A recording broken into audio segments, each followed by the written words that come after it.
Whirling with a little bit of a squirrely moment there on the bottom as he was snapped tight on the exit of the corner. Christian Challenger trying to stay off the back of Evermitis. They're going to go 3-1 as they come down the front stretch with Travis whirling on the bottom. There's contact. They still keep going.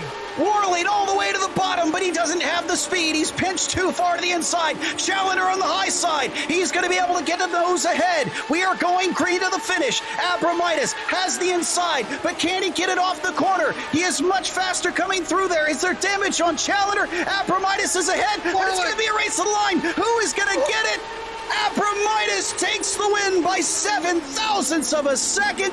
The top 5 were only 700ths between each other. Unbelievable finish. Pulling up ahead, but it's going to be 3 wide as they head down to turn 1. Look at that. That's Ian Haycock's making the move for the lead on the inside. They're almost 4 wide behind him. That's Reed Miller who gets into the back of everybody. He cleans out Yuko Leskala. Unbelievable! Haycock's with a move that saved his bacon. He gets a great run, covering down to the inside, almost all the way to the grass. He'll force Holly to go the long way around as they approach Rent. Kings is still potentially in this. No, he's starting to drop back as he tied on fuel here. As Holly tries to go around, he might have the speed to do it if he can just challenge him down to the line. He is a little bit wide. Now Kings is coming back. They are running out of fuel. It's going to be Kings who goes from 3rd to 1st at the final run. Oh, this is a bad place to catch him. He's going to be able to get through 1. That's some distance. That is the buffer that he needs. I think that's going to do it for Guven. All he needs to be is fast off the final corner. He spins it. The final corner. Vico's going to win off the final turn and beat Guven, who led this entire race.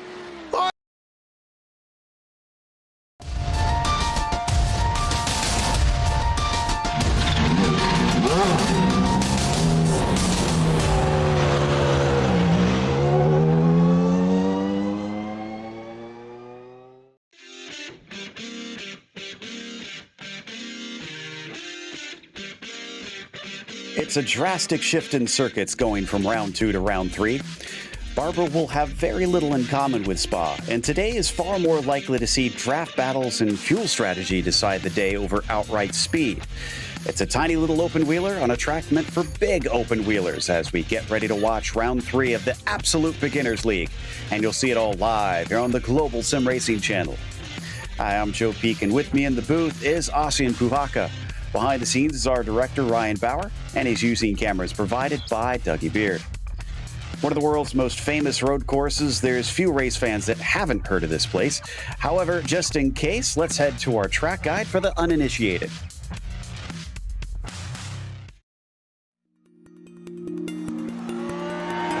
Welcome to Spa-Francorchamps. Less than an hour's drive east from the German border, this Belgian track has come to define racing for many different eras in the sport. It's no wonder it continues to entrance drivers when you look at the stats. The 7 kilometers over the course of a lap includes more than 330 feet in elevation change as it weaves its way through the Ardennes forest. Packed into this is 19 turns, some of which are considered among the most famous in the world of racing. Corners like La Source and Blanchemont have been on the lips of drivers for decades. But by far the most notorious is Eau Rouge and Rétillon. Typically referred to in name by just the first section, it dips low and swings left, then compresses and climbs to the right up a massive hill. The sequence ends with a completely blind crest that sweeps to the left and leads onto the incredibly long Kemmel Straight. The bravery required to be fast through there will pay off towards one of the most popular passing spots at Lacombe. Eau Rouge is exemplary of the rest of the circuit though. Most of the turns are incredibly fast and many include much of that signature elevation change. As jaw-dropping as the track is, you have to remember that this is the modern truncated layout. The old one, raced until 1979, was 14 kilometers in length, yet carried an average speed of 150 miles per hour. Present-day safety measures do cut down on the danger, but even in recent history, the circuit has proven deadly.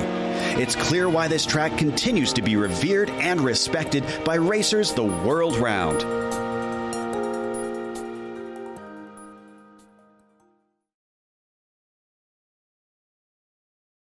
Well, as I said, this is going to be a little bit outsized for these tiny little cars, Ozzy, so I have a feeling a lot of what you're going to talk about is that slipstream today.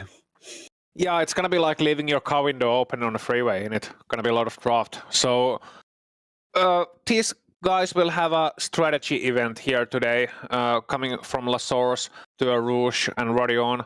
And please know it's Rodion, actually jokes. That's 2017. Please know. So it's gonna be interesting to see who plays that game the best, because everybody knows that the second guy in that queue coming through Blanchimont into the bus stop is most likely gonna win this race. So it's gonna be interesting to see how they played out, how it plays out. Will there be somebody who is trying to maybe run away from the field, or is it going to be just drafting all the way to the end? There's gonna be a lot of close calls, potential for a lot of incidents as well if it gets feisty. 3 wides, 4 wides. It is outsized, but that doesn't mean it can't be interesting. It's going to be like a mass start or maybe a long distance running race, in the sense that you at some point, like it's going to be strategy. It's not going to be about fastest lap times. It's not going to be about who is going to be the fastest guy in the qualifying or anything. But it's going to be a whole lot of like mental games, and it's a great learning experience. Absolutely. And well, so far it's been not much of a learning experience for Philip Hammer this season, because he's been, again, dominating. That said, we do not see him in here yet. And I've been keeping my eyes on the entry list just in case he does show up a little bit late. That'll make it hard for him to take another championship if he does not show up. Burns will have a open door to try and take that points lead, but don't count out guys like Rander, Selander, and Brunschweiler, who could potentially try and get up to the points lead if the others around them have a bad day here today, which is possible with everybody likely to be racing so close. What about the team's championship so far here, Ozzy? I don't know. It's 2 stupid dogs in the lead and NHR Esports in second place, actually tied in the points. So it's very close so far. Then you got Evolve Motorsport, you got iRacing UK Lime, and you got ABO Racing rounding out the top 5. So side by side for the team championship leaders here at Spa. We'll see if they are side by side and which way around is that battle going to be between the Mutts and NHR. As for today's event, it's another 50-minute race here, as we mentioned, round 3. So this is going to mark the halfway point. It's an open setup series, but even though these are open wheel cars with wings on them, you can't change the wings. They are stuck as are. So this is more down to comfort in that setup. They have 2 fuel stops that we are going to be expecting. And since this is such a thirsty track, it's going to limit the fuel window a little bit, but trying to stay, excuse me, in the slipstream is going to help that out somewhat. And as you heard Ossian talk about, the drivers will probably try to use that to great effect today to try and affect the race itself. 1 spare car will help them if they get some damage, but it's a modern F1 track. Their speed's likely not going to allow them to hit something. They'll be more likely to hit someone instead, I have a feeling. As we watch the drivers finish up the warm-up and head off to qualifying in a moment, we want to take a chance to mention our sponsor, the Majors Garage, which is the home of free Baseline Plus setups. Get help from any of the garage coaches 24/7 and sign up now for awesome, affordable monthly subscriptions, telemetry, coaching, and more by simply clicking on our link in the description below. Also, if you use our special discount code, Majors GSRC, you'll get 10% off. So it looks like they have swapped over to the qualifying session. Now, this is going to be fascinating to watch here, Ozzy, because we were talking about this before we came live. It is a long, long lap. There's only 10 minutes to get a time in. And for those that don't understand how iRacing works, explain about off tracks and what that does to qualifying here in the sim. Yes, so many of you who follow the world of racing have heard the phrase track limits. That happens essentially when you go too far outside of the white line. Here at Spa, those track limits are very, very strict. You stay on the curb for a little bit too long, and you can see a curb on the right side of your picture right now. And if you stay on that too long, it's going to be an off track. If you go too wide on the exit here or cut too much from the inside, it's an off track. And if you run too wide on the exit here, it's an off track. Spa is notorious for off tracks. Now, what does that mean in terms of qualifying? One off track means your lap time will be invalidated. Just like in Formula 1, for example. If you make a track limit violation, it's gonna be your lap time invalidated, and as such, you have to try again on another lap. The problem, I think, which Joe was alluding to, is that you got a 2 minute 47 second lap time here. It's almost 3 minutes. It's a 10-minute qualifying. Now, by basic maths, and I know we're bad at maths here at GSRC, but even we can make out that you don't have too many chances to make a qualifying time.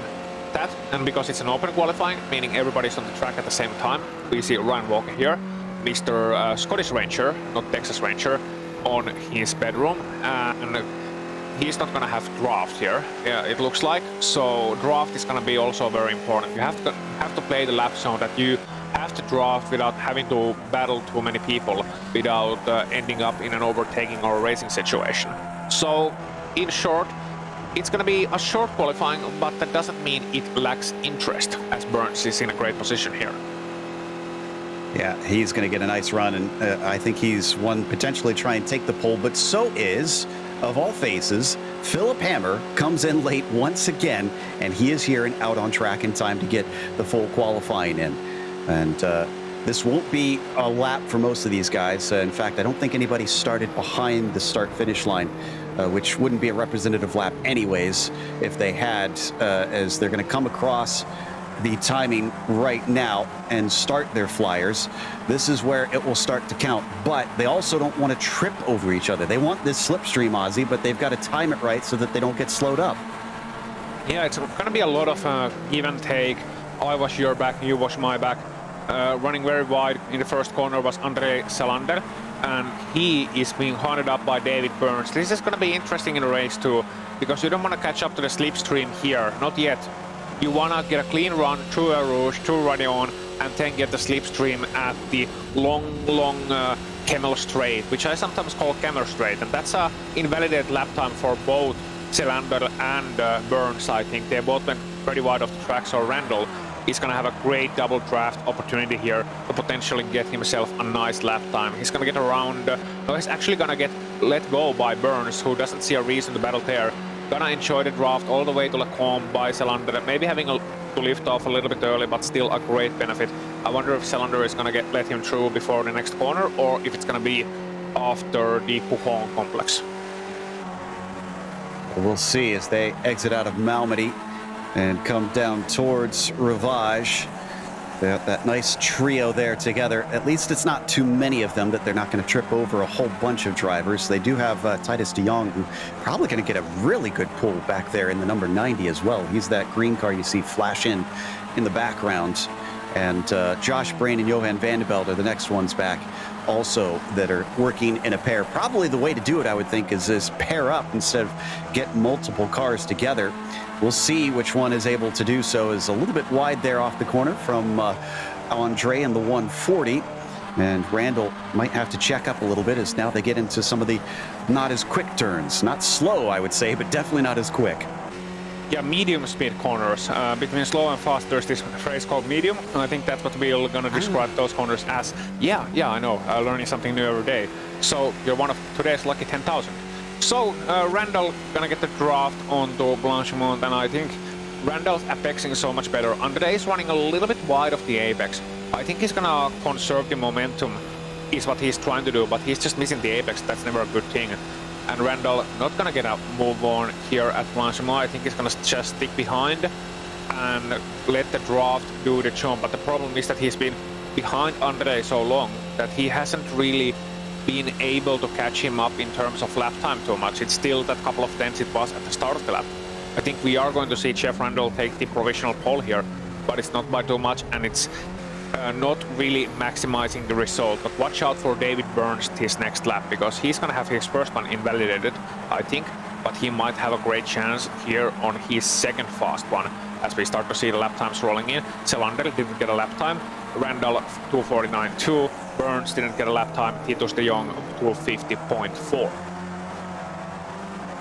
All right, so only 4 drivers so far with the time. We're well past halfway. Oh, Beifeld's pulled a flyer, but only slightly quicker than Pleasure. About 6/100ths difference between the two on the front row right now. And Philip Hammer's coming up to finish his lap. And the number 60, he's gone by Deschutes as the number 1 behind him. is going to just follow across.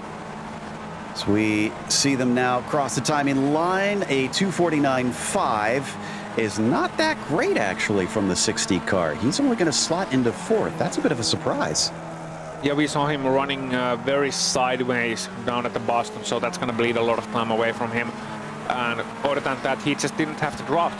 And that just goes to show you that, you know, the draft is very important here. It's going to be over 1 second per lap that you gain by draft, because what we haven't yet talked about this broadcast, I know we've talked about it in many Skippy races in the past, and you know this, Joe, but the Skippy has something called a Hanford device. Now, a Hanford device was something fitted to the kart cars, the champ cars, at the late 90s. And that's gonna essentially increase the draft a lot. It's a little bit, little rectangular square fitted underneath the rear wing. And what that means is that essentially it breaks the it creates a lot of draft for the driver behind, allowing them to catch up very quickly. And that's why the Skippy has such a massive draft for such a slow car. So you get some draft even from 2 seconds away, and once you're right behind somebody, you can just feel how somebody is turning the turbo boost up, and then you're like, wait, this car doesn't have forced induction, and then you're still gonna be like, yeah, but the turbo's on.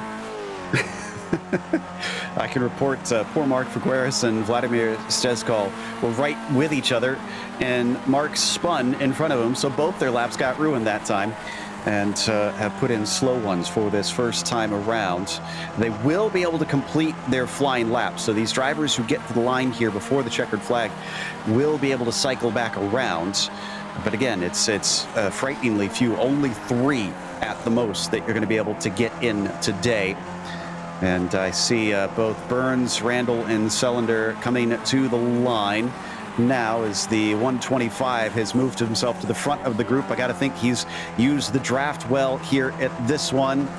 And it's a 2:47.8. So that is going to put him to the pole by 0.8 of a second over Beifeld. That is massive.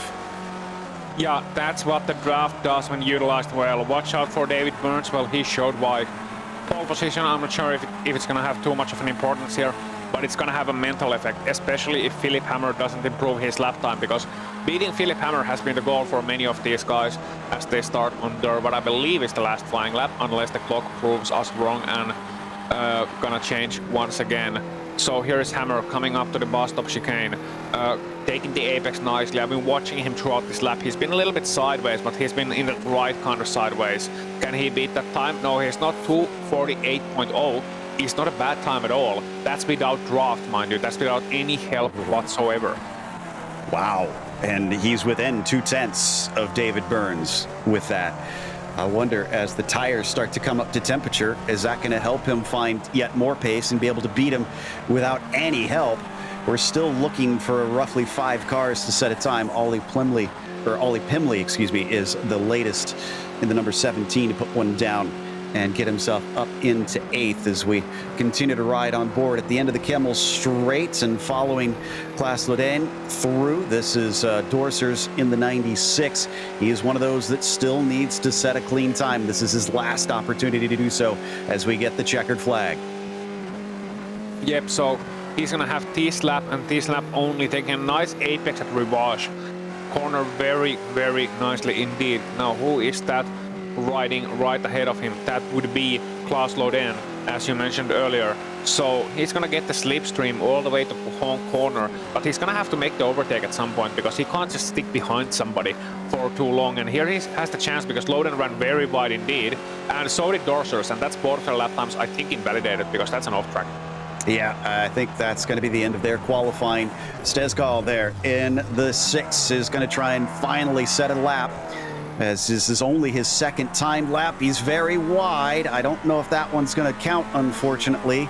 He crosses the timing line, and it does not. He'll be gridded at the back of the field. Randall, Burns, and Andre are now going to be our next ones to cross the timing line as well as they approach into the bus stop. Burns backs out of it, so either he feels confident or he just doesn't feel good enough about this lap. Yeah, and Selander is going to get a free overtake there. Great run into the last corner, the bus stop. Let's see what happens here. Oh, clipping the anti-cut a little bit. That's going to bleed off some speed from his exit. Let's see if his time counts. 2:48.2 it does, and it's a great time, taking him to P number 3 at the moment. Randall is able to jump up into 4th just behind him. So seeing some improvements, drivers jumping around, but where is Hammer? Anderson and Heinen are both about to cross the line. There is Philip Hammer through Blanchimont, and he's about tied with his best lap right now. Pleasure, currently our pole sitter, ahead of Burns by 900ths of a second.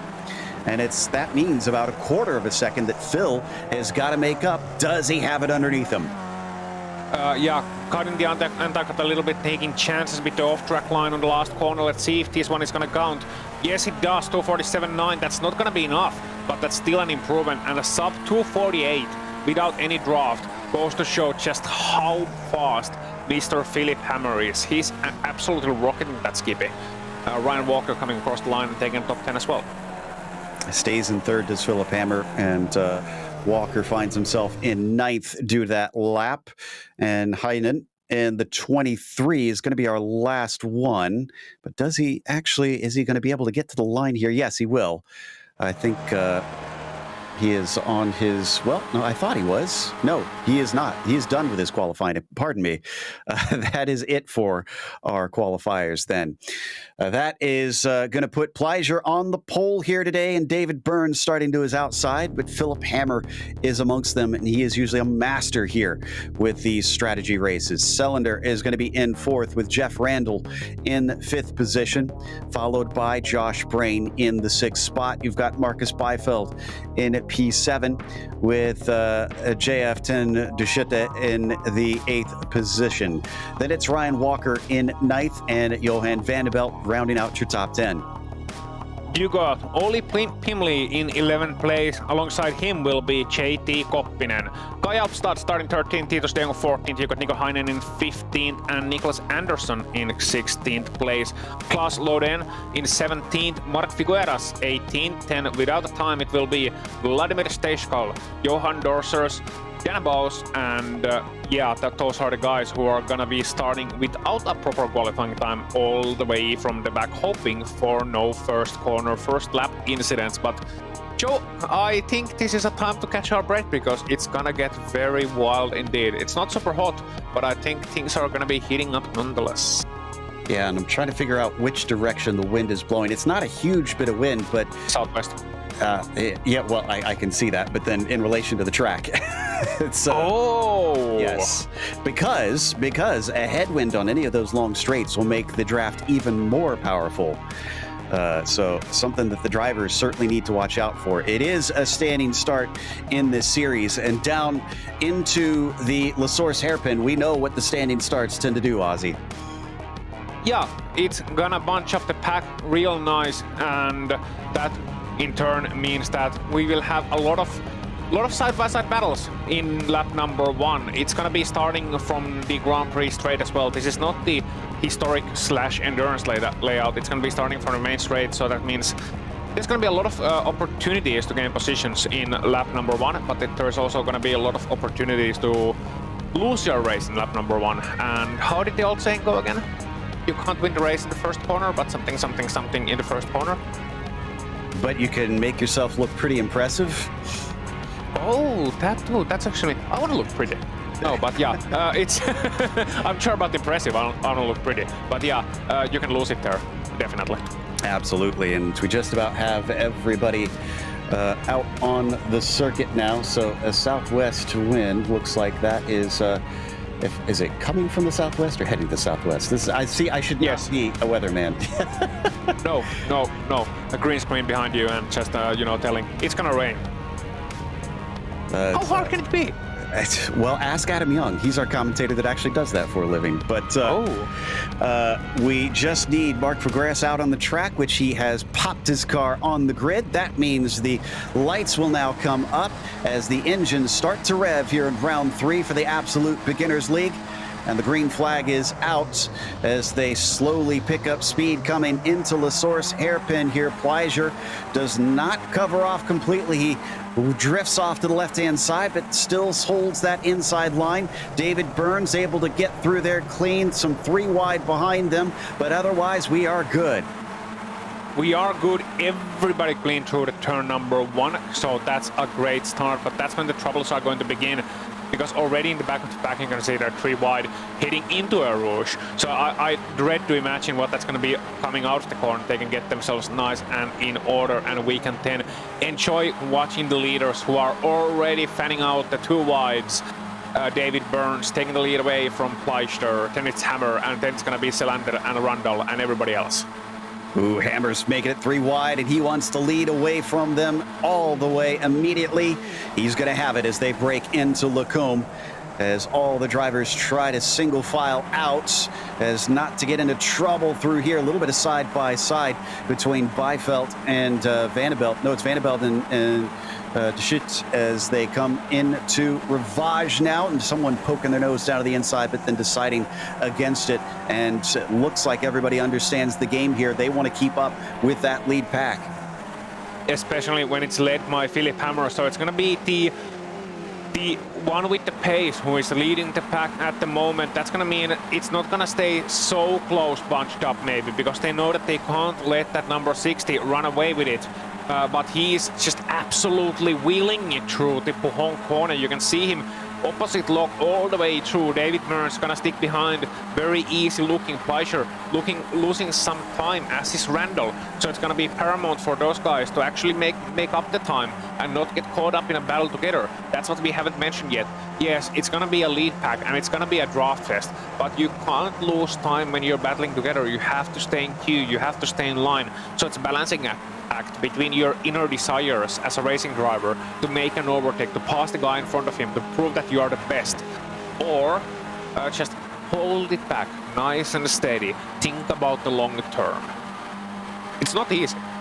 Yeah, it's a balancing act for sure, and I believe this is where we're getting our headwind on the run to Blanchimont. From what I can tell by things, somebody correct me if I'm wrong though, as we fly down through there. So far, no overtakes in and amongst them, and they're going to break down into the bus stop. Now, we have had one incident from Heinen in the 23, and I see the number 1 car also dropping down the order for some reason. Yeah, and Selander had a bit of a moment in the last corner outside of your picture as well. I just saw him in the window of the commentary booth and saw him very sideways indeed, and you're going to see it, I think, here. No, that's Duché, who is just going to run to the left wall at the exit of Blanchimont. That's an interesting one, and that's going to break his wheel as well. Unfortunately for him, he was close to the pit lane, as there you see the moment by Selander. Just losing the grip there, losing a couple of positions, but nothing tragic so far. So at the moment, they are very well behaved indeed. Let's see how long that one lasts. Yeah, unfortunately for JF and Nico, they also have an extra pit stop now in store for them, as I don't think we can get to the final lap of this race before they take stops. David Burns doesn't want to sit around and save fuel, which is a bit surprising. That tends to be his MO. He's going to try and get the lead over Philip Hammer, and he's pulling along Pleasure with him. But Pleasure doesn't tuck right in. He's going to leave a little bit of an opening for Phil to slot there, and he will take it. So, top 3, not as frantic as you would think as a battle for the lead. They know that this is all going to be down to who is leading when, and namely the last lap, and trying to save fuel up until then. Behind them, the car that you see chasing, that is Jeff Randall there in the 107. He is, and I think the reason Burns made that overtake is that he can see the situation behind him, which is that the top 4 and maybe even the top 3 have a chance of breaking away here already early on, and that's what they want. They don't want 10 cars, they don't want 15 cars in this lead battle. We want it, but they don't want it. They're here for the position, they're here for the points. That's what they should be thinking about. So what they should do right now is change the lead, don't battle each other, swap the draft and get away from everybody else, so they can make it potentially a battle between 2 or between 3 drivers instead of 7, 8 or 9. That's going to reduce the chaos, that's going to reduce the chances of losing multiple positions. If you're in a 3-car pack, you can just drop all the way back to 3rd. Yeah, sure, but you're not going to drop all the way back to 7th or 8th, even if you run wide or make a mistake. And I'm pretty sure the fan belt's going to be pushing like the dickens to see if he can catch up to them. He's only 1.3 behind, and he's not being battled by those behind him currently. As we watch from Burns, our new leader, Hammer, will use that slingshot method around the outside. And as they come through, becomes the inside into Blanchimont, easily lets him back into line. Randall still hovering at about 6/10 behind them. Can't seem to quite catch up. Vanderbilt definitely lost on that straightaway. It's up to 1.8 seconds back. So yeah, I think you're right about the strategy of Burns, and it looks like it's working. Yep, it is. And that is what you do in a skippy, whether it's an official race or a 50-minute unofficial one. The official ones are a little bit shorter, but already back in 2014, 2015, when I used to do like 200 skippy races a season, it was this. It was essentially getting away from the pack, get the fast guys in front, ensure that you finish well, even if you can't win, ensure that you finish well, and that's going to be ingrained in the mind of these drivers. It's the ultimate strat, essentially. It's the one that wins. So Hammer, Burns, Fleischer, gonna get away from it here. Randall desperately trying to hold on to the back of them, and here you see the gap behind, and at some point they're gonna realize Selander's not gonna be fast enough to hold on to them, so Vanderbilt, Brain, Walker and everybody else are gonna start battling, and that's what's happening right now. You can see them fan out 2 wide. It's gonna be 3 wide. It potentially is, as you see Walker's face, and he's shaking his head already, knowing that this is gonna be a battle and they have no chance at the podium. Yeah, he's deciding to throw his hat in with the longer line. And the one that's a little bit ahead, but I don't think it's going to get him a position. Actually, that's going to be Beifeld who comes out in front. Actually, I think Walker's doing the clever thing here. He's saving fuel. He knows that he can get these guys in the pit stop, so why battle now? So I saw him lift off. He didn't want to go 2 wide. He didn't want to go 3 wide, not do anything risky. Instead, lift off early. If they're going to battle, that's fine. It's unlikely that you're going to pass all 4 guys in any reasonable amount of time, and they're just going to repass you anyway. So why not just, instead of using the draft to overtake, use the draft to gain the extra speed, then lift off the throttle like 300, 400 meters before the corner, just roll it in, and you're going to be right behind them on the next straight anyway. Yeah, that's an excellent point. I'm pretty certain that's exactly what he's doing. He's in 9th. He may have lost touch with the front drivers, but he could still get himself the top 5, 5th position at most in this group. Well, that's barring any sort of accidents with the top 4, we should point out, because it could get frantic on the last lap. Drivers could take each other out.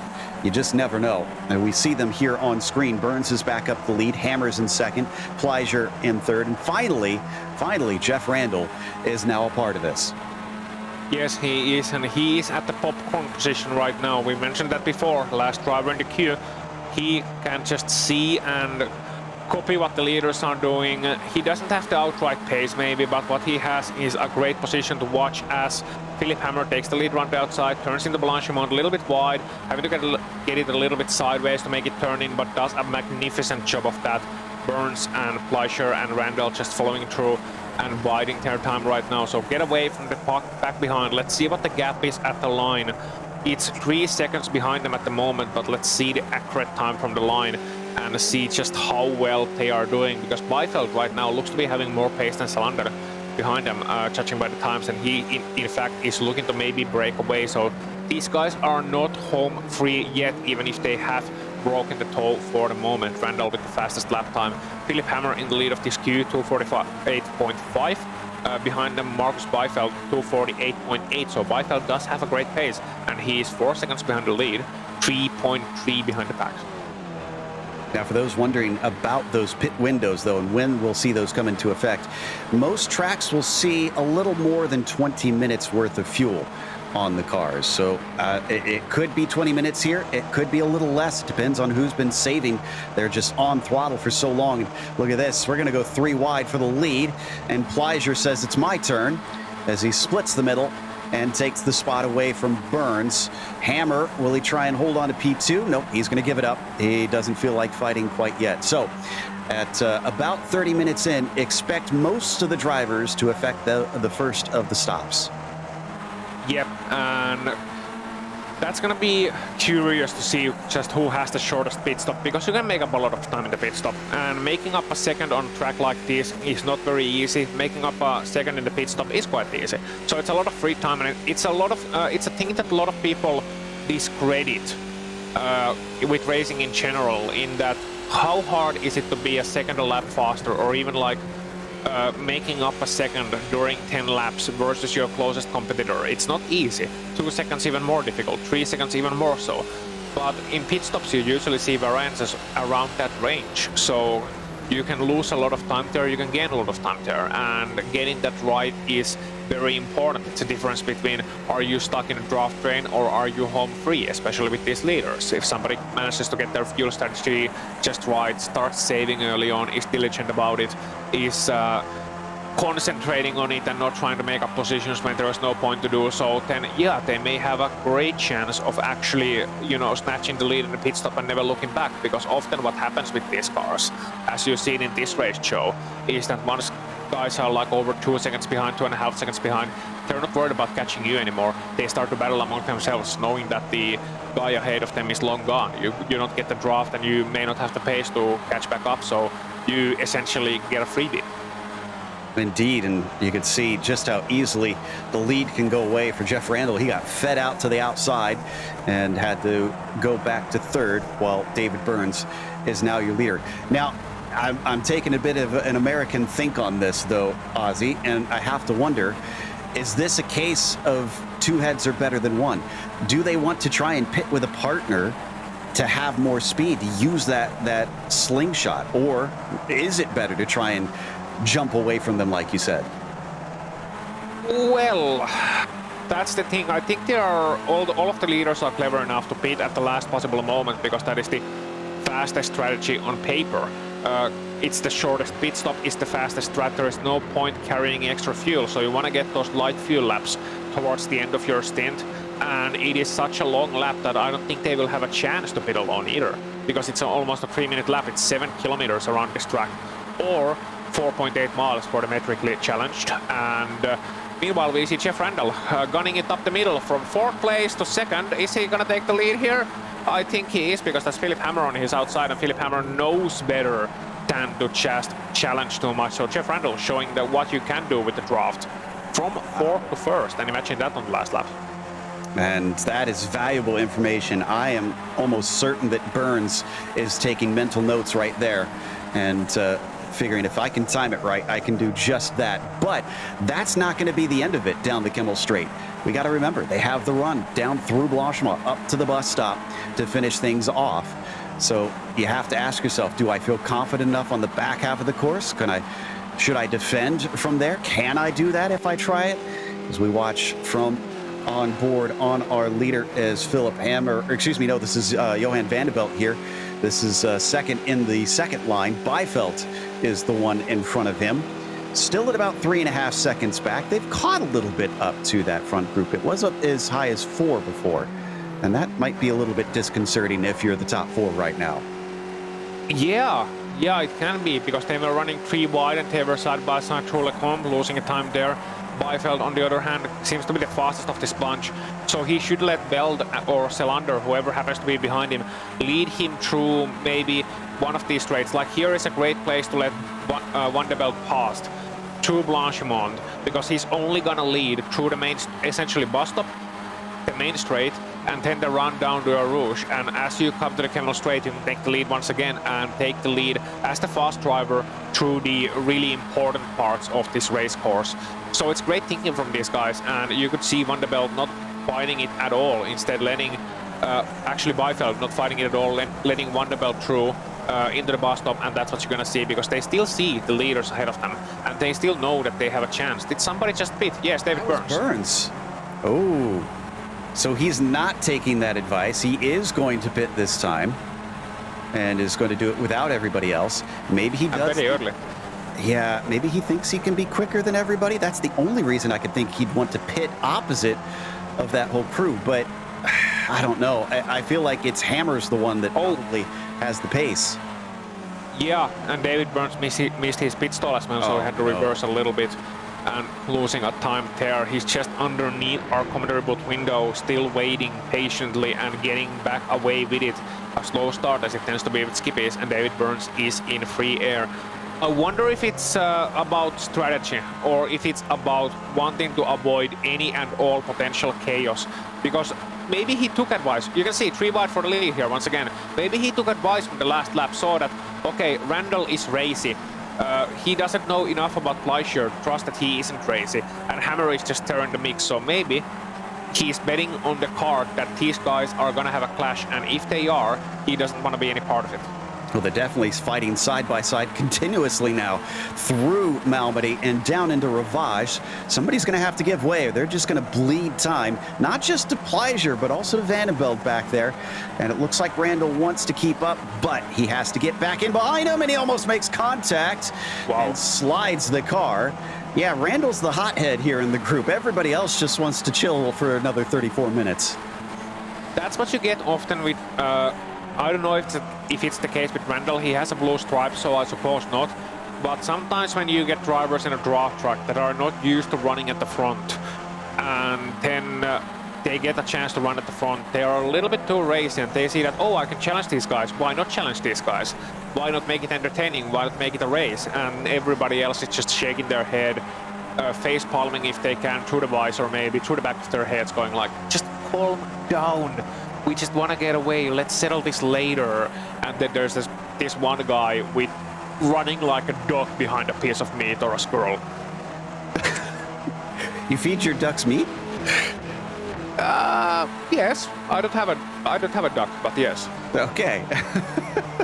I mean, I guess they can because they eat worms and stuff, so I guess they are omnivores. Anyways, that is a discussion for another time. I'm watching the second group as they are led by Johan Vandenbeld, Marcus Beifeld chasing, Selander is in there, Josh Brain, and then Ryan Walker is the last of the group.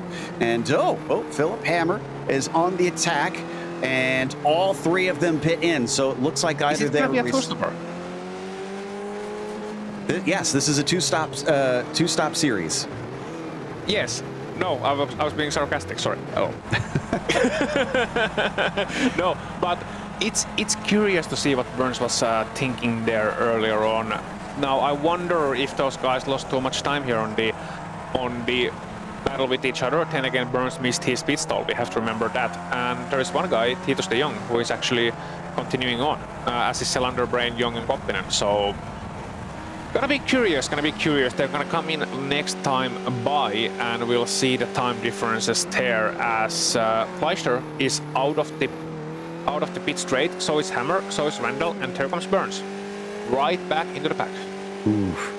Let's see though, he had a slightly shorter stop. Now, they can do one of the stops a little bit shorter than the other. I wonder if he responded to his mistake by doing that, just so that he could hold on to these guys. Although, I don't know. It's about 1.3 seconds up to Philip Hammer. And Hammer's going to slingshot past Fleischer now.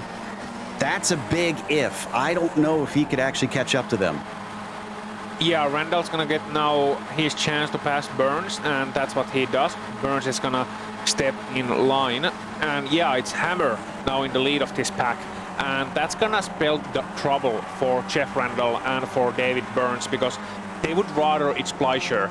No offense to Fleischer, but Hammer is the fastest driver in this series and on this track. So that's the guy that they don't want leading the pack away. It's 1.3 seconds. Can Hammer extend it to 2 seconds come the Blanchimont back straight? And if so, can Fleischer just take this opportunity and hang in the tow? There's a lot of questions here that we're going to get answers to in just a moment's time. So still need Brain, Selander, de Jong, Koppinen all need to stop. Interestingly, in the middle of the group, Stjeskal is the only one that did not stop in the mid-pack of the number 6 car. So he sits in 12th. Unfortunately, it didn't net him a slipstream, which I wonder if that was what he was hoping for, that he'd have cars come out in front of him and help him find pace.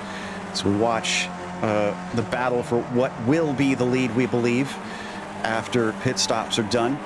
Fleischer still chasing on Hammer. It's about 1.6 seconds now back to Jeff Randall. He's bleeding a little bit of time here. This could be a critical couple corners. Oh, and we didn't quite see it on screen, but Randall had a big slip up going wide off course as well.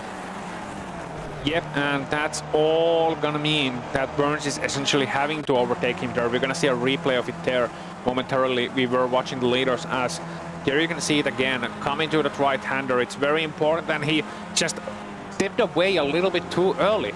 That's gonna be the thing. You can run that corner wide and get a better exit, better launch onto the Blanchimont straight. That I suspect we're gonna see a lot of drivers do it on the last lap when you're fighting for the win. But that's not the way you want to do it, because he hit the gravel and he lost just a bit of time. So running on board with Jeff Randall here as they are, and still a lot of time behind. Let's see what the gap is actually right now. It is 1.6 seconds, no, 1.7 seconds between Fleischer and Burns, and that's a little bit much. Yeah, I think Burns has missed the boat despite his best attempts to try and leap across the gap and see if he can make it on in time. The gap Mr. Pitstop, isn't he? Yeah, exactly. As we come up and along the Kemmel Straight, Randall's going to get another run, and really this is their best hope to try and use this slingshot to their best effect. But Fleischer and Hammer seem to be a pretty good pair up there.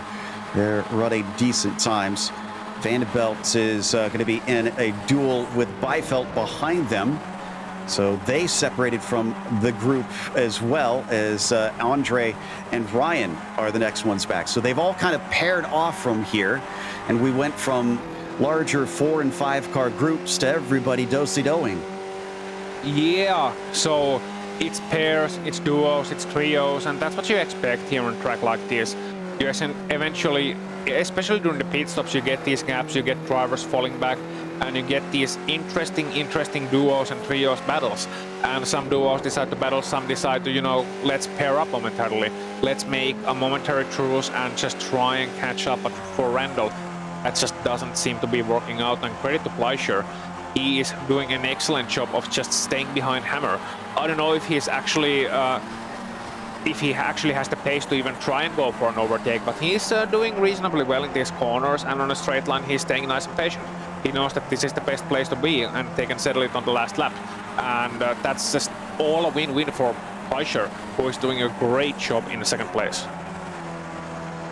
So far it's been back-to-back wins this season for Philip Hammer. Is it going to be Remco that denies him on that one? The Club Benelux driver has been holding on tight, and David Burns has got to be kicking himself. That one mistake will be costly in terms of the championship. He might be able to at least get third, but he's still going to lose points to Philip Hammer, who he's had trouble these last few seasons trying to take the championship away from. Into the braking, down to the bus stop once again. And once they get to about 20 minutes to go, the drivers can make their final stop, but they've got 7 more minutes for that, so don't expect anybody in quite yet. I just took a peek at Remco Fleischer's profile just to make sure that he is indeed Dutch, which he is, because he could also be from Belgium or technically Luxembourg as well. So I don't know any actual human being who is from Luxembourg. It's just companies and bankers there and lawyers. So yeah, Fleischer in second place. His favorite track is Spa, but his hobbies, that's what I'm going to talk about here. Food and wine. I love that. I mean, that's so European. Yes, exactly. And I mean, that sounds like a pretty good hobby to have to me. Certainly looking forward to some Easter food myself later today as we watch from Fleischer. Now going to swap around, and the gap down to Randall has opened up to 3.2 seconds. It is massive now. This is their best hope is that we get an incident from those top two, but I don't think they're in any mood to try and gamble away that at this point. So I think at this stage, it's going to be a lot of thinker's game. This is going to be a chess match between the drivers, which might not be as exciting for our viewers, but it's going to be tense. That is what's going to happen. The tension's going to build. The drivers will be unsure of what everybody else is able to do, what their plan is down to the finish. And it's going to be hold the cards close to your chest until the checkered flag. Joe, now I'm going to break some new information to you. I'm not sure if you're aware of this, but you don't play chess with cards.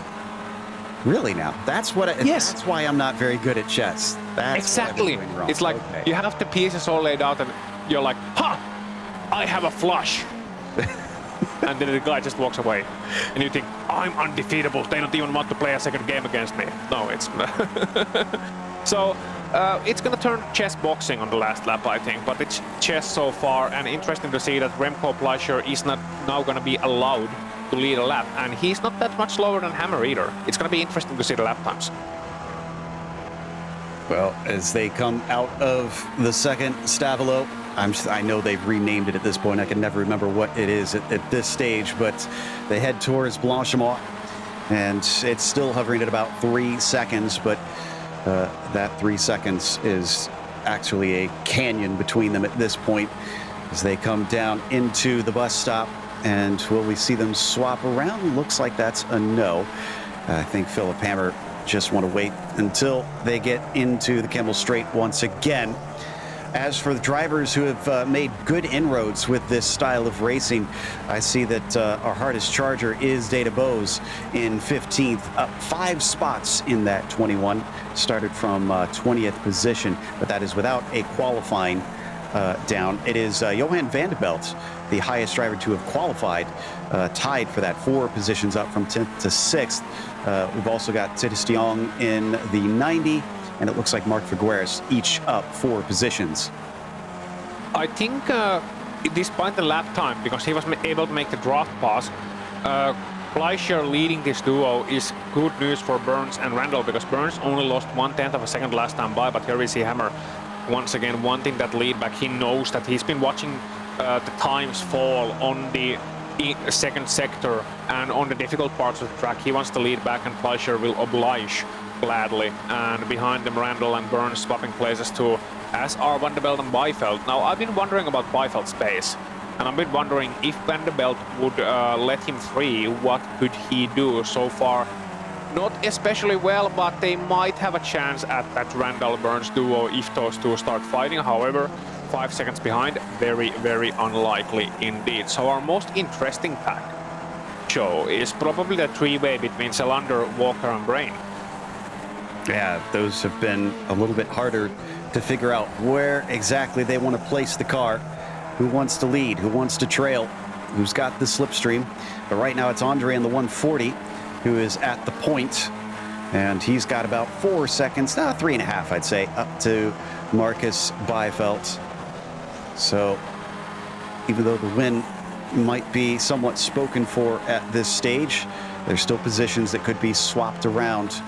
And something that I am curious about is when we get to that 20 to go mark, or at least I theorize that maybe Burns had to short fuel a little bit to give him a better chance to hold on. If he did, he's going to have to pit off sequence from everybody again and pit early, and that will definitely cost him some slipstream. That will cost him some slipstream, and it's going to cost Randall as well, because Randall 10 has no drafting partner. So David Burns, look for him to come to the pit stop, potentially even on this lap. It wouldn't be out of place to come to the pit lane this lap, certainly early, but like not super early or anything. Like it's not gonna ruin his race, but let's hope he can actually make the pit stall this time around, taking a very nice and wide line through Blanchimont, 4 seconds back from the leader, so his fight is for that last podium spot here with Jeff Randall, and running nice and going for another lap, not coming to the pit lane just yet. Wonderful sights here at Spa-Francorchamps, even with these lower cars. Like it's a fantastic racing circuit, one of the best in the world for a reason. It's gonna be interesting to see how that rework of the Eau Rouge corner, the mighty Eau Rouge, is gonna work this season, because they're busy reworking it. Let's see what happens. Of course, a lot of accidents in recent years, including very horrific ones with the cars bouncing back to the track from the walls. So that rework is going to be crucial, and it's a lot of work, and I hope that we see this playing into effect this year. Changes to legendary tracks are always taken in with a pinch of salt, but the reaction I've seen from the online community is that it's going to be a good thing that they're going to change it up, as they are going to change up the lead as well, Fleischer and Hammer. Yep, so Fleischer will now be your new leader, and Hammer slots dutifully back into second.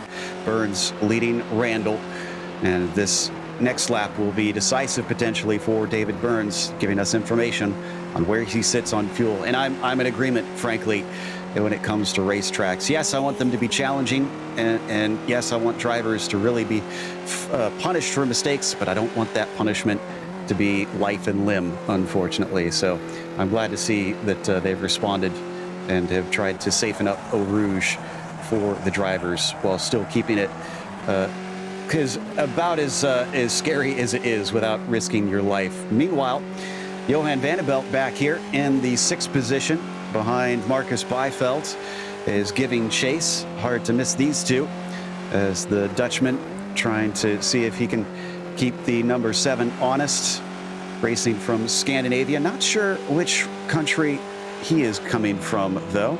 I have to check it. Bijveld. Well, I'm gonna go on a limb and say Sweden just because it's the largest Scandinavian country out of the 3. But I mean, let's hope we can find some information and get back to you later on. Because if you call a Dane a Swede or vice versa, it's gonna be essentially war. Those two countries have the largest amount of wars throughout history between each other in the world. And it's amazing to think when you consider that, you know, modern day Nordic countries, modern day Scandinavia, haven of peace and quiet, and well, they used to have a lot of wars. He might be Norse too, who knows. But I hope that we can find out that later on and then see what is the actual information. Unfortunately, not able to find it right now. So we might have to just ask him. That is an option. Well, we could get to ask him if he comes in after the race is over, because he's looking at a top 5 here, and that may be worth it. Oh, and I saw 2 drivers duck in. I'm trying to find it. That was Burns and Randall. So they both come at the same time, and I didn't see Burns on the radio with him. And in fact, they do not have radio chat enabled right now, so I'm not sure how he communicated, or if he communicated with Randall to pit with him. But whatever the case, this might work out beautifully for him. It just might. It just might, and we'll see how that phases out at the later point. Both Randall and Burns pitting early. Randall's gonna have the shorter pit stop as expected, and he's gonna actually get away from Burns. Yep, Burns is stationary for a long time. That's gonna be a penalty.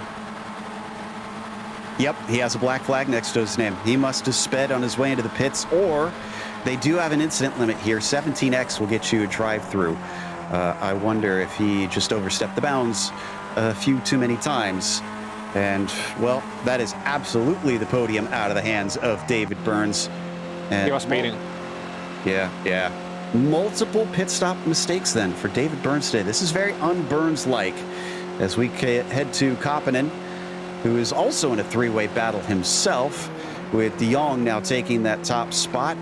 Ollie Pimley is going to slot in the middle of the sandwich, and this is for 8th place currently. But as we saw, a couple drivers pitted last time, so this is going to switch around. We won't get a real picture until this is done with. Another look to the inside from Pimley, down into Rivage, and not able to chop down to the apex. De Jong has to give way. He could fight back down into Speaker's corner. He's going to take the apex back from him, but he doesn't have the momentum. And Koppinen behind them is looking like, okay, guys, calm down a little bit. And he's ashamed now. Well, not ashamed, but he's going to be sad that it's not a longer straight that comes after it, because he had a chance at a great exit and couldn't take it. But he knows that, okay, we still have our last pit stops to go. Like, it's not going to be a fight for the final position here yet. So just going to stick behind, save some fuel, calm down, and see what happens between these two guys as we are riding on board with Philip Hammer. Side by side with Fleischer, taking the lead and potentially coming to the pit lane this time around. By the way, David Burns emerged in 19th out of 21 cars. That is a big ouch, yeah, for him today. And coming down into the bus stop, will we see a response?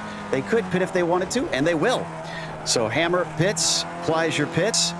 Van der Belt and Bijveld following up pretty quickly here. Let's hope that we get no more speeding penalties for our drivers. And yes, Bijveld and Van der Belt are also in, but Walker, Cylinder, and Brains stay out late once more. Yep, they're able to save some fuel, get some shorter pit stops in, and get a nice clean lap this time around. make up some ground potentially if they don't end up fighting too much. Koppinen was another driver who stayed out as well, outside of your pictures. So he's gonna pass those two guys who he was in a pack with. Ryan Walker actually taking the lead for a moment. Gonna have to take a screenshot of that one, maybe frame it up next to the nice Formula 1 picture on the back wall there. So yeah, Ryan Walker getting on very nicely. Now, regarding Burns and his penalty, it was interesting. I watched it back, I watched the tape back. He wasn't speeding at the line. He was in fact braking nice and early for the line, all the way down to 75 kph. Now it's 80 kph is the limit, but he then sped up to 83, 84. I wonder if it's mental lapse. Yeah. Well, maybe he knew that he was a little slow and then tried to speed up and just overcorrected. As back to the front of this group, it's now Josh Brain in the Braun livery, who is going to take the points. Pleasure returns 2.5 seconds behind Philip Hammer. And as Bill Zahn likes to say, this is like being the girl that has the looks, the singing voice, and can dance and do everything. He's fast and he can save fuel. Just not fair that Philip Hammer gets all the skill. Yeah, let's hope he doesn't die of heroin overdose at 2710. See ya. Sorry, a bit dark there, maybe a tad, but yeah, that's what tends to happen with a lot of very good careers otherwise. Now this pack, Brain, Selander and Walker, as you said, Brain with that Braun livery, calling him Josh Braun from here on out maybe. And these guys made up some time potentially, not only to their fellow drivers in terms of pitting later, but also it looks to be a clean lap. Like they haven't fought too much here. They're running close, but they're allowing the draft to do their thing. They're gonna pit together. Let's hope it doesn't end up being a massive slow down for them at the entrance to the pit lane. Instead, they might have a chance to gain some ground, if nothing else. Absolutely. A slightly shorter stop, just being able to limit the fuel that little bit more, being able to make it farther. Themselves and JT Koppinen carried on.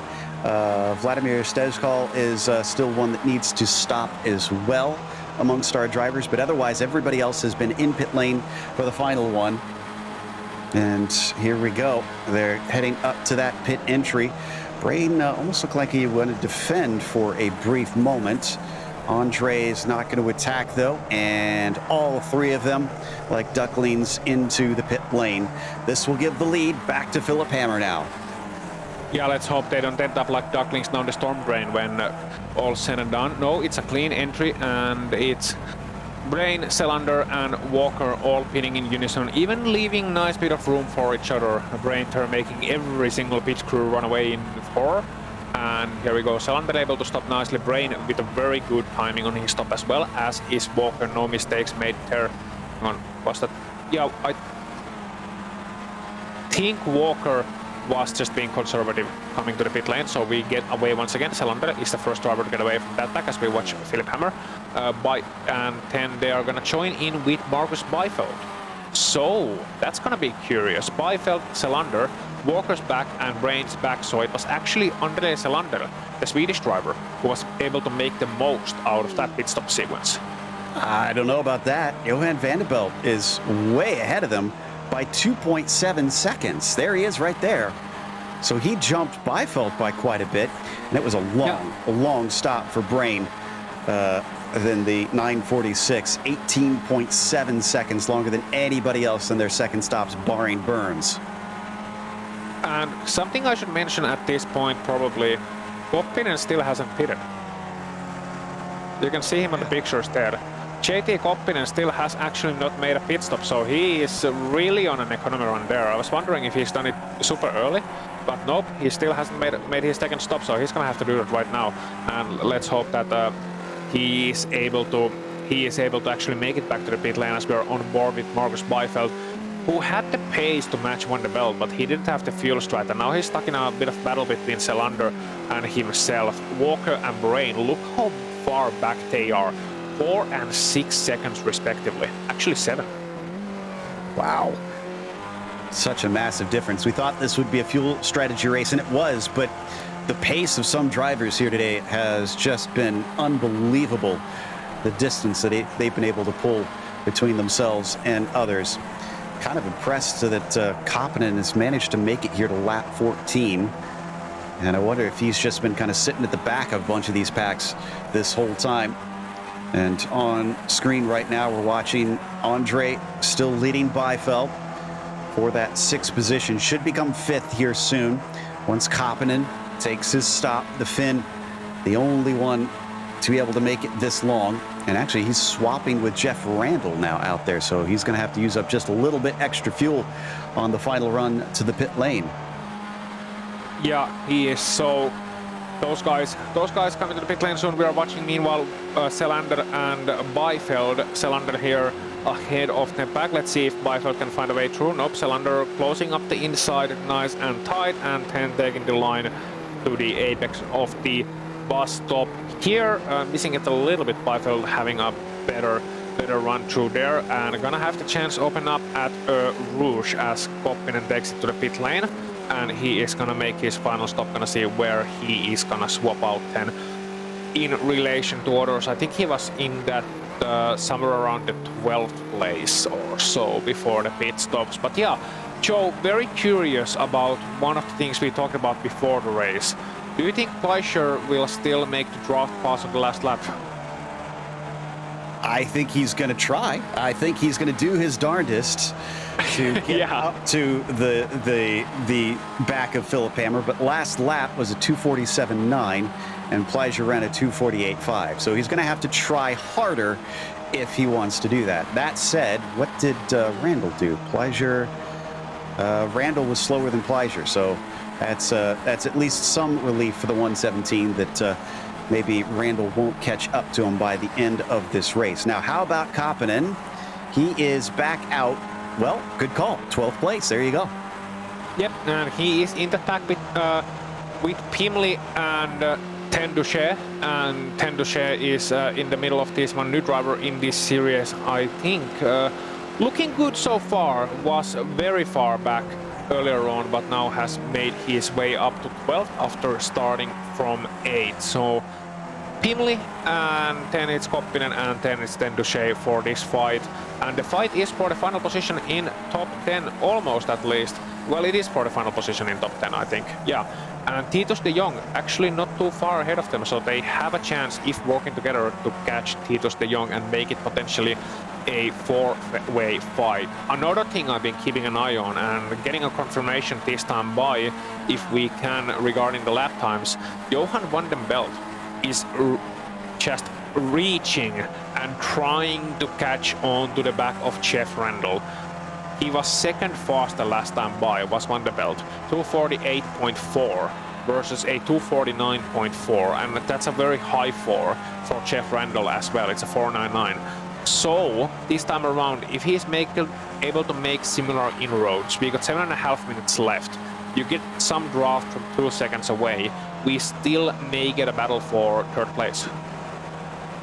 Yeah, and I'm looking, that made me curious at the qualifying. And Van der Belt only was able to manage a 249 flat. He's done a 248.6 and had a 248.4, but that one was not his fastest because he must have had an off track. We'll see what it is when he crosses the line here. I think Johan had more in his pocket than his qualifying implied. He must have gotten held up because he only had a single lap that was counted in his quali. And he's trying to make up for it as best he can. He's up 6 positions. So he's had massive gains as we watch the battle behind him between Byfeld and Andre. And the 140, who is perhaps the one that might be the most nervous about the end of this race, because he had the shortest stop on that last one, an 11.4. So hopefully he put enough in the tank. It's a lot about calculations as well, because it's not a lapped race, it's a timed race. And as it is a timed race, that means essentially you don't know how many laps are left, and it's going to be about Philip Hammer's pace. Does he make it across the line in time? Can he start another lap? You get the white flag. Oh, and Ten Duché has ran into trouble with the number 1. He's in fact in the pit lane. Going to find out soon what happened to him. So he just came to the pit lane. He had his 3rd stop. Remember, he had an incident on the first lap. Yeah. So he's had to make 3. So did Nico in the number 23 car. Meanwhile, the Finn, Koppinen, is ahead of Pimley, maybe. They're in a side-by-side battle right now, down in 10th and 11th. and they've dropped their other friend, as it looks like, De Jong. Well, wait a minute. Oh, no, they were chasing De Jong. I thought De Jong was behind them for a moment. So, yeah. No. It was Tenduche who was with them earlier on. That's what it was. Okay.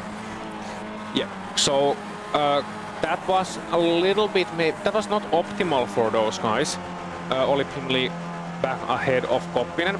And you saw that Koppinen was trying to make it through on the outside, but saw that Pimli wasn't in a mood to let him go. And that means essentially Pimli's line was compromised onto Lecombe, and they lost a bit of time there. But still, they should be pace-wise able to catch up to Titus de Jong, but they're not making it easy for themselves as all, as we are watching these two guys very, very close together indeed. Yeah, coming out of Stavolo now. Bijveld, the one behind. Selander, the one ahead. They've lost Johan Vanderbilt, who is still trying to catch up to Randall, and he's doing a good job of it. 248 flat last time. Randall, 249.4. Holy cow. Yeah, this is hand over fist stuff for Johan. And coming up into Blanchimont, let's see if either of these two decide to take it side by side, because we're going to get 2 to go when they cross the line. Yep, and Marcus Bijveld, no, gonna just content to stick behind Andre Selander right now. The two Swedes, the two assumed Swedes, are in a fight for the 5th place. Ahead of them, Vanderbilt and Randall. And Vanderbilt and Randall is a very interesting duo. You can see them just ahead of these guys, or rather you can't, but you can once they once we switch the pictures. Here we go. Vanderbilt has a chance for an overtake this time around, and Randall has been surprisingly slow. Look at this. Randall just lets him through before a Rouge. I wonder if he's out of fuel potentially and needs to draft, or if he wanted to let him buy in the easy place and then get the position back here on the run to Kemmel Straight. That is a valid strategy, by the way, at Spa. Let somebody, force somebody's hand to make the overtake before a Rouge, get the draft, and pass them back again to the next straight, saying not so easy. But it looks like Randall is just lift and coasting a little bit. He's not even matching Vanderbilt's pace here on the Kemmel Straight. So very curious to see if fuel is the cause for Randall's slowness earlier on, and if so, if they end up battling, what does that mean for Bijveld and Selander? Well, he was at 13.5 seconds, yeah, so Randall was about the same as Johan Vanderbilt as well, and Philip Hammer, so I wonder what this is going to wind up looking like, as they are going to get a pretty easily predictable number of laps, it looks like.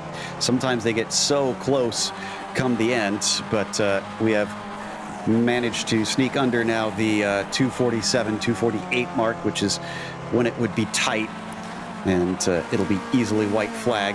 Look at how much curb, though, Philip Hammer is taking. Not afraid to slide this car, which you need to do to be a little bit fast. And he is certainly wrestling that thing to 10/10ths, and it shows with a 4-second lead over Pleasure in a track where usually you can't break away from your rivals. Yeah, those are not slick tires, as you can see. They're very narrow tires, very close to road tires. So the optimal slip angle is not close to zero as it is with Formula cars of higher caliber, not with slicks and wings cars. Instead, you kind of have to force these cars into the corner, kind of make it a little bit sideways in a small slip angle. If you get too sideways, you're going to bleed time and you're going to lose your exit, but it's a delicate balance for these cars. You're going to see it on board here as we are with Selander here, I believe. Yep, we are. And yeah, that's a great duo, and it's not going to come to a conclusion here yet before the bus stop.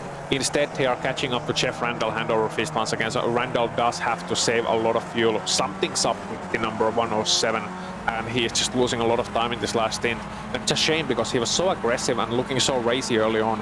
But as we come to the final lap, he's at the danger of dropping all the way back to 6th. And a look to the inside this time. Selander wants to lead, and Bijveld is going to let him have it. So how is that going to play out between those two as Jeff Randall starts to get swallowed up? Yeah, I think that was a great plan because he's going to get the draft from Randall and he knows it down the straight. So it's not going to be a slam dunk for Bijveld. So that's a great move for Selander. He wants to take the 4th place before Lecombe. So here comes Byfeld, moving out of the He's draft. going to squeeze him in. Yeah, but he's not going to be able to do it. He's actually leaving room just enough. So Selander now has the inside into Lecombe, but is he going to be able to pull it off? It's going to be a battle of the best breakers. Who is going to be braver? And it's going to be Andre who gets into 4th position. Randall tries to tuck in as best he can to use the slipstream. His last lap, a 2:52. That's the slowest since the first lap that he ran. So that is certainly not boding well for him. Let's hope he can make it to the finish. Philip Hammer is nowhere to be seen, by the way. He's way up at the front. This is really our best fight currently. And out of No Name, it looks like Andre has the measure for now. But Andre is going to be vulnerable down into Blanchimont. He is, and he's going to have to take in some strategy here. Maybe run Blanchimont very wide all the way. Just take a blatant off track and try and get the inside line by all means possible to bus stop. But is Byfeld going to make a move here? No, he's not. He's just very close, reminding Selander that, you know, I'm still here and I'm not going to go anywhere. Doesn't want to be too close, though, because he wants that slingshot effect. So he might want to back it up just a hair through Stavolo just to give him that chance. Let's see if he does it. Yeah, he gives himself about a car length. But that's not going to be a whole lot. Let's see what he does now as they get on the throttle, full tilt, and both using every inch of the track here. He's going to get the run, and he's going to look to the right-hand side, which is probably what he's going to want, but we're going to have to duck away from that because Philip Hammer is going to go 3 for 3 here at Spa in Season 28. Philip Hammer is your winner in the Absolute Beginners League. And they're still side by side for the 4th place. 4th place between Byfeld and Selander. Selander's going to break later on the outside, but Byfeld's going to come through the inside. What's going to happen at the last corner? Crossover attempt from Byfeld. Not going to be able to pull it off, however, at least not optimally. And it's going to be Selander taking home the 4th place here in this battle between the two Swedes. It was great. Fantastic stuff. Koppinen, in the meantime, might lose out to Pimley. Oh, run into him. Just sideswipes them. Both carry on, and it looks like it's a better exit for Koppinen. Elbows out, boys, as the Finn will get a top 10 with that move. Yeah, he went full Tom Wilson on that last corner and just outright. But in fairness, he held to the apex. So, I don't know, it was just last corner stuff. Pimley trying to give him as little room as possible. Koppinen just going to send it onto the last corner and taking the position away. I think we had one driver run out of fuel. No, maybe 2. Oh no, Dorsers and Figueres are going to coast to the finish here as we see both Nick Anderson and David Burns. Man, Burns wound up in 16th from that penalty. He is going to rue the day, I think, today. Yeah, and Dorsers actually still is in a battle for position because it's a stage call behind him. And they are on the same lap, I just checked. And actually in the last corner, Figueras just cut through the bus stop and taking a cheeky shortcut. Meanwhile, coming to the pit lane is Dorsers. He doesn't want to be on the track, he wants to finish on the pit lane, so that's Mark Figueras running straight on. And they're talking the radio, and that might not be fuel. That might actually be an accident that they had on the last lap. Oh, yeah. Coming to the back straight. You might want to get a replay of that. Oh, no. We'll check it out right here as we spy this one.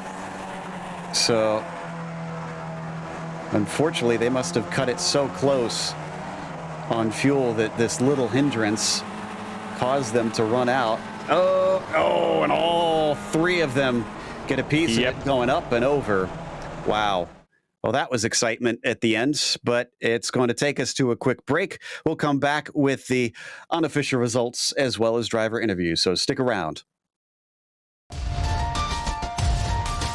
Whirling with a little bit of a squirrely moment there on the bottom as he was snapped tight on the exit of the corner. Christian Challenger trying to stay off the back of everyone. They're going to go 3-1 as they come down the front stretch with Travis whirling on the bottom. There's contact. They still keep going.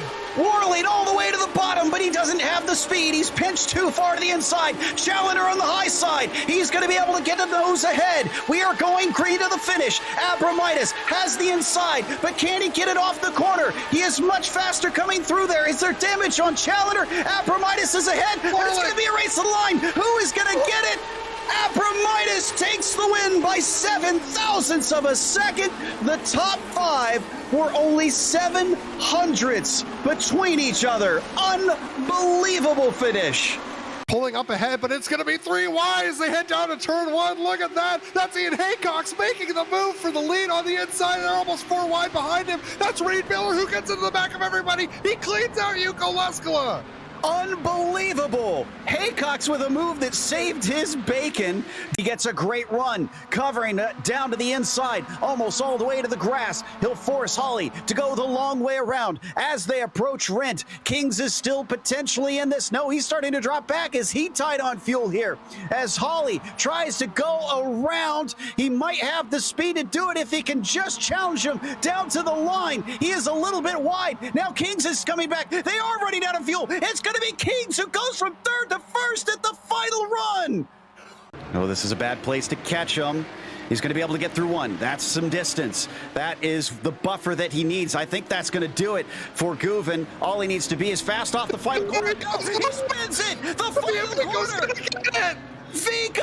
Vico's going to win off the final turn and beat Guven, who led this entire race.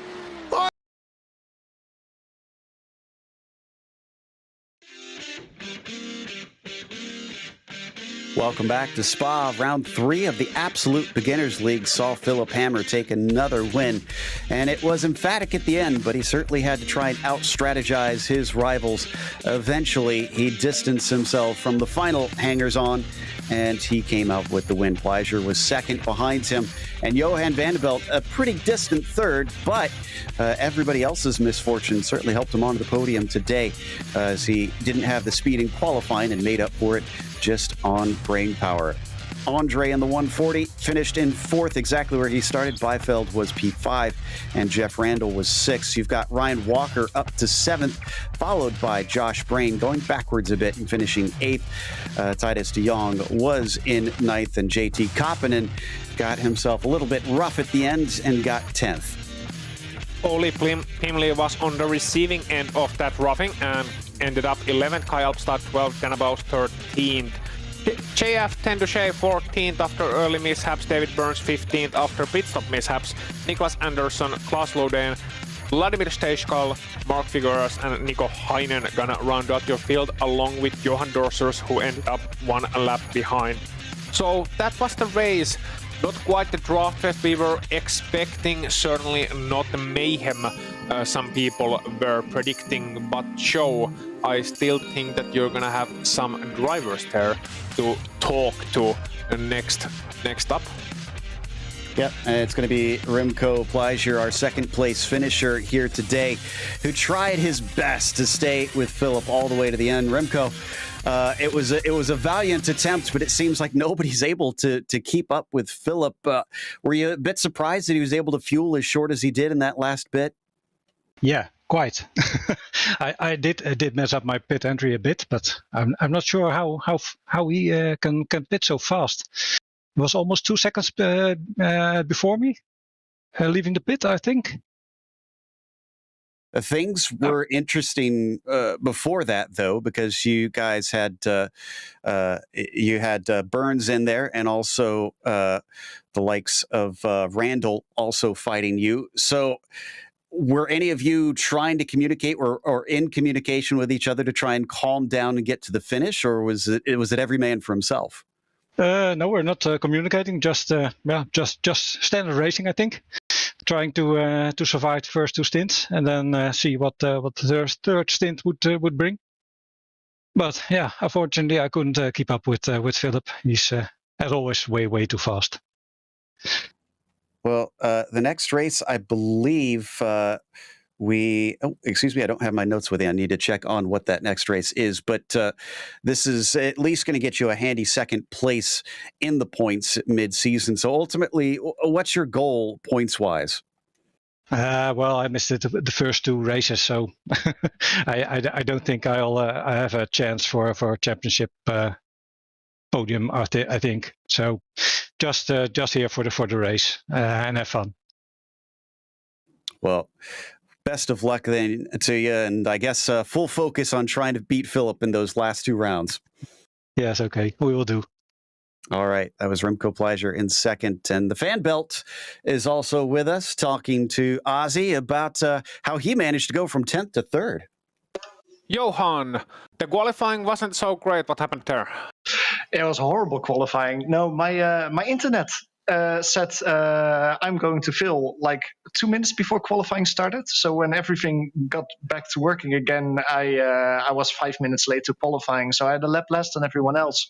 And for some reason, the tires needed a lot of warm-up time at Spa. So the final lap was really the lap to set your quickest lap. And I didn't have that lap time. So I was far behind the other drivers, and I couldn't also get a nice draft. So I was P10.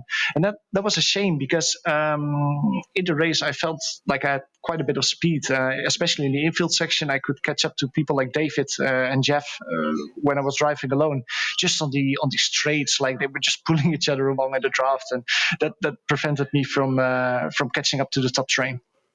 Yeah, it was instead of one single train, it was a lot of trains, a lot of duos.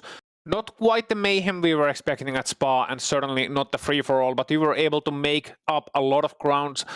After the first stint, did you expect that the podium could be possible today? No, absolutely not. I mean, we were all of us on the chat, and I was saying to Jeff and David, like, "Oh, just slow down for me, like, help me a little bit." But then, like, both of them made a mistake, basically coming in too early, or at least David came in too early on his first pit stop. I feel like, and that meant that he didn't have enough fuel the second, like, to finish the race. But Jeff went in with him when he did a second pit stop to stay in the draft together. So both of them ran out of fuel on the last lap. So I tried to make a little joke with them, but actually helped me a lot, and that they gave me P3 like that, because if they wouldn't have had that mistake, they would have been in front of me and I would have been 5th. Yep, so speaking of 5th, it's going to be the 5th month, just starting out on the May Day. We'll be at Canadian Tire Motorsport Park, also known as MoSport. How's that track faring out for you? What are you looking forward to? I think the last time that I drove at MoSport is like several years ago. So it's going to be a little bit of practice needed before I can get into that track again. But I usually like MoSport. It's not a track like this where it's very easy to draft. So people like Philip will completely run away with that race there.